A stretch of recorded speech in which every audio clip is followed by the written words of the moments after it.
दादा जो इष्टभूति दिवस कथा कहले ये जना पड़ुची जे गोटे जिनस से ठाकुर सहित आटाच अच्छा कारण जे इष्टभूति करे से ठाकुर सहित जोग जोग होगी रहे इष्टभूति गोटे मध्यम जे कि ठाकुर सहित हमको जोगाजोग कर रखे तेणु ठाकुर बाणी माध्यम कहले इष्टभूति इष्ट को ही दियन करना से बंचना करिले आसो विपाक खंजना इष्टभूति जदि मो इष्ट को बाद दे आ कहा को दिए ताले मोर जो विपद गंजना जो गुड़ाक अच्छे मो मथर आसा पड़ो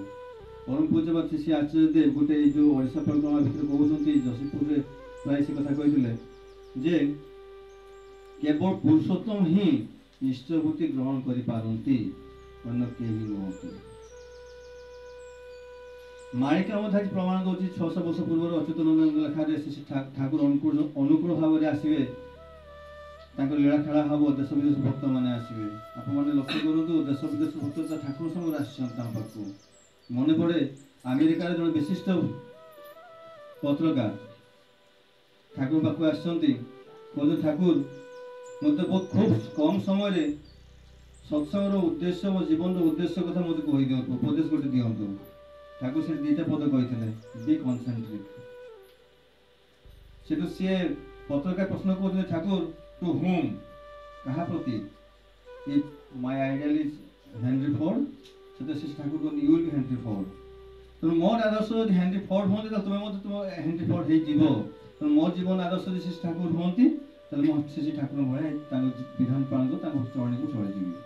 तेणु मोर जीवन तो आदर्श श्री ठाकुर आचार्य माध्यम से लीला कर आचार्य परंपरा आज कौन पुरुषोत्तम दे नथिले श्री ठाकुर अंकुचंद्र धर्म को रक्षा करने मनुष्य को धैर्य रखा बंचिया पढ़ा रास्ता सुगम सुपथ आगे नापी आचार्य को रखीदे जो आचार्य श्री बरदा बरदा पर श्री दादा दादा पर बर्तन आचार्य देव यही कथा हुजूर महाराज ठाकुर को आशीर्वाद अनेक दिन पूर्व कहते बाप और बेटा आएंगे राधा स्वामी दयाल आएंगे बाप और बेटा होकर लीला करेंगे आज देखो श्री ठाकुर श्री बरदा परम पूज्य श्री दादा परम पूज्य आचार्य देव बर्तन आचार्य देव पूजन अभिनव बाप पिता पुत्र लीला तेणु आम जब ठाकुर को पाइबा चाहूँ सानिध्य को पहुँचा चाहूँ बुझापी चाहूँ अनुभव करने चाहूँ तो आचार्य प्रदर्शित पथर आम जब जाऊ सहज सरल भाव पाइपर जमी दीक्षा पर स्वस्ति विधान पर कहुए प्रत्येक दिन 4 जन 5 जन गुरु भाई सहित आलोचना करवा जाजन कथा आलोचना कर बर्तमान दीपिका माध्यम आचार्य कथा कही हम तो जीवन प्राक्टिकल केवे कर दीक्षा पत्र समीक्षा माध्यम दीपिका माध्यम आज आचार्य से कथा प्रचलन करते घर को जाओ समस्त खोज खबर नियो भल मंद खबर नियो एवं पुणी इष्टपत्र आगे नियो पूज्य विनायक दा गत 15 तारीख दिन जो सत्संग गोटे देखी वीडियो से कौन दीक्षा पत्र काम मात्र या नुह मोबाइल रे फीड करदे मोबाइल अपलोड करदे डाटा संग्रह करते मोबाइल अपलोड कर ही दीक्षा पत्र काम नुह मु फिजिकल घर को जाइए तो मुझे लोक सहित आलाप आलोचना कर भल मंद कथा बुझी तो विभिन्न कथा या भितर कौन हुए स्नेह प्रेम भाव वृद्धि हुए मुझे ठाकुर भल पाए तो मोर भल पाइबार प्रभाव विस्तार हम से सी ठाकुरमुखी हाँ चेष्टा कर ठाकुर जो आचार्य परंपरा रखी देखी गले तार कारण ता माध्यम देखिए केमती उपकृत हो गोटे मुझे छोट घटना कही वक्तव्य शेष करी आसाम प्रताप गादी जड़े गुरु भाई गोपाल चंद्र चक्रवर्ती नाम सी जड़े स्कूल शिक्षक हठात हाथ में गोटे घा आरंभ हुए घाटा किंतु आसाम गुवाहाटी विभिन्न डाक्तर मान बड़ बड़ मेडिकल देखला उपशम किसी हुए ना विभिन्न डाक्तर विभिन्न चिकित्सा कला कौन सी मेडिसिन से काम करे ना धीरे धीरे धीरे धीरे से घाटा विस्तारित हो विषाक्त रूप धरे घाटा पाचिवा स्टार्ट हुए से श्रेणी पाठ पढ़ेला छुआ मैंने बसी पारे हाथ पचिवा स्टार्ट हुए किंतु से स्कूल प्रधान शिक्षक जी से परम पूज्यपाद श्री बरदा सानिध्य लाभ करते आगुरी श्री बरदा समय कथा से प्रधान शिक्षक महोदय कहते गोपाल दादा जे आपण तो ठाकुर दीक्षा दीक्षित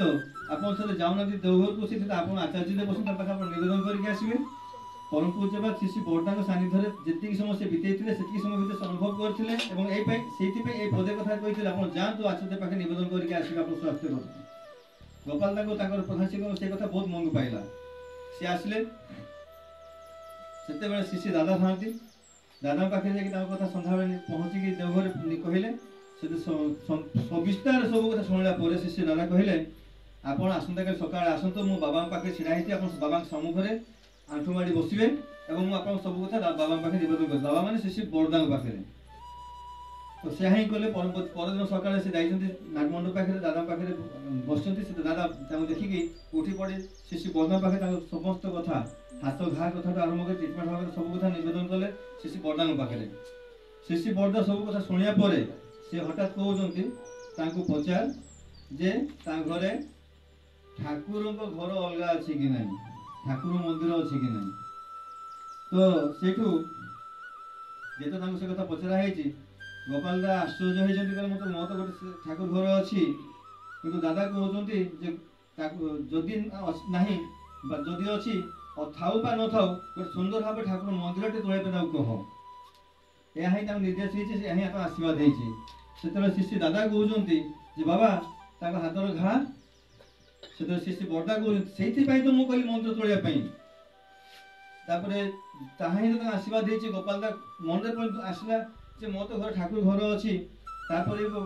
जेहेतु घर या मंदिर या से शिर धार्य कले घर को फेरी आसला आसाम किसी जमी जमा बिकी पैसा संचय कलापर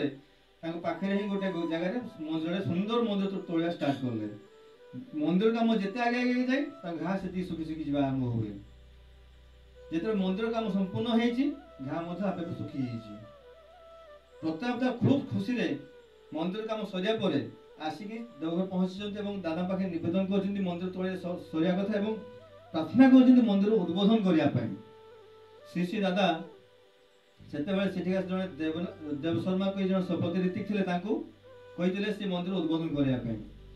तो परवर्ती समय श्री श्री बरदा निजे कहते भक्त भक्त तो साधारण नुह से सब प्रश्न करे जे सेते बेले गोपाल मंदिर उद्बोधन हो गला भक्त प्रश्न कर दादा ताकर हाथ रे घा होता विभिन्न चिकित्सा पर रोग भल है नहीं बर हाथ घा पचिया स्टार्ट है किंतु मंदिर आप जो निर्देश कले मंदिर तोड़ापी घर तो मंदिर थिला पुणी आप मंदिर तैयारी करने निर्देश कले मंदिर तोड़ा मध्यम देकी तार हाथ घा भल है केमती से बड़ा को मुझे जानी घर मंदिर अच्छी पुरुषोत्तम मंदिर तोड़ा मध्यम दे पूर्व जन्म कर्मफल खूब भाव स्पीड रे खंडन है तेणु से रोगमुक्त है जन्म पूर्व तार घर था समुद्र कूल दिन समय से गाधे जा समुद्र कूल हठात कुम्भीर कामुड़ी से कुम्भीर कामुड़ा तार देह असुस्थ होती ही आक्रांत हो जीवन जाइए बर्तमान से बयस से समय से हाथ में से जगह से घाटा पुणी उत्पत्त है क्यों कारण गत जन्मर से कर्मफल भोग कर सारी नाला आम मैंने चिंता करूँ आम मैंने प्रकृति आम क्या सानिध्य अच्छे से परमपिता सानिध्य अच्छे तो आचार्य कथा मानि चली तो निर्देश मानि चलचे तो आचार्य दृष्टि में ताहा धरा पड़ा द्वारा से प्रताप दादा गत जन्मर कर्मफल नष्ट है पुरुषोत्तम कर्म माध्यम आज पुरुषोत्तम कर्म माध्यम आचार्य आम पाखे रखी दीपी हुआ आमने प्रकृति घर घर को जाऊे तो दीपा प्रथम मो निज घर स्टार्ट कर सकाल सन्ध्या प्रार्थना हो मो पर समय भाव में ठाकुर खूब सुंदर सजे तो दीक्षा संस्कृति व्रत ग्रहण कर मो पर चली तो मु ठीक 30 दिन इष्टबुद्धि पठाऊँ तो प्रत्येक दिन सकाल प्रार्थना नाम ध्यान इष्टबुद्धि पर मुझे ठाकुर पत्र सेवन करुच्ची तो मो भर से ना तो मु दुर्बल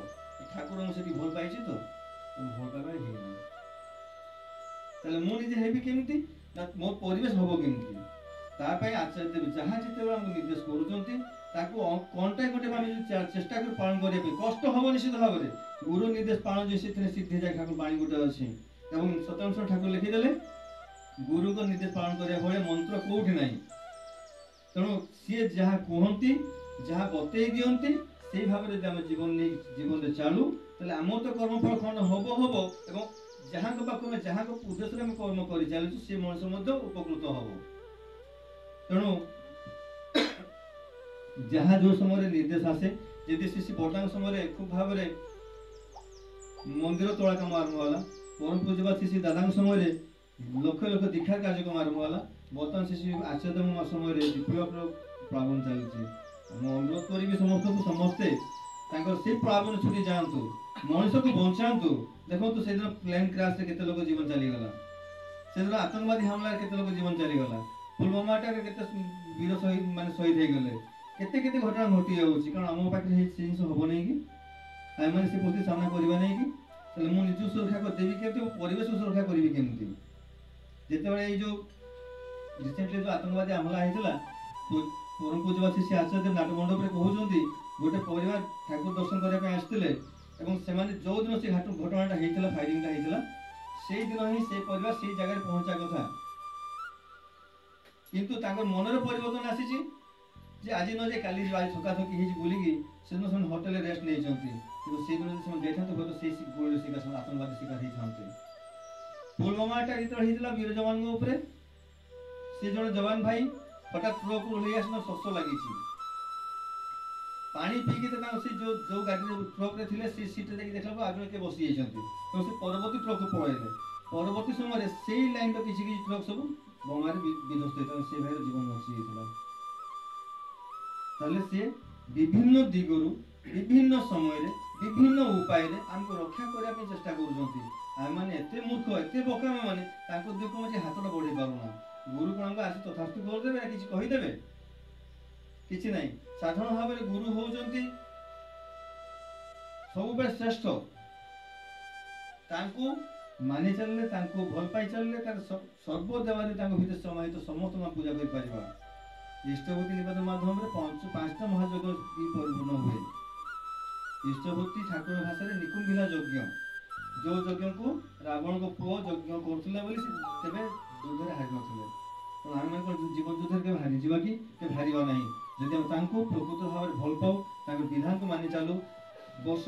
ମିନିମମ୍ ନହେଲେ ଠାକୁର ବାଡ଼ି ନିଶ୍ଚିତ ଭାବରେ ଠାକୁର ଦର୍ଶନ ପରିଦର୍ଶନ, ଠାକୁର ପ୍ରଣାମ, ଆଚାର୍ଯ୍ୟ ପ୍ରଣାମ, ପରିବେଶରେ ବୁଲି ଆସିବା ନିହାତି ନିଶ୍ଚିତ ଭାବରେ ଚେଷ୍ଟା କରିବେ ଯେତେ ମ୍ୟାକ୍ସିମମ୍ ସମୟ ହେଇପାରେ। ତେଣୁ ସର୍ବଶେଷରେ ଉପସ୍ଥିତ ସମସ୍ତ ପଞ୍ଚମହାଜୀବନ ଏବଂ ସେ ମହାକୁଡ଼ ଭାଇଙ୍କର ପଞ୍ଚମହାଜୀବନ ନିଷ୍ଠିଭୂତ ହେଇ ଉଠୁ, ସମସ୍ତେ ଶାନ୍ତି ସ୍ୱସ୍ତି ଜୀବନର ଅଧିକାରୀ ହେଇ ଉଠନ୍ତି। ଏହାକୁ ବକ୍ତବ୍ୟ ଶେଷ କରୁଛି। ବନ୍ଦେ ପୁରୁଷୋତ୍ତମ, ବନ୍ଦେ ପୁରୁଷୋତ୍ତମ।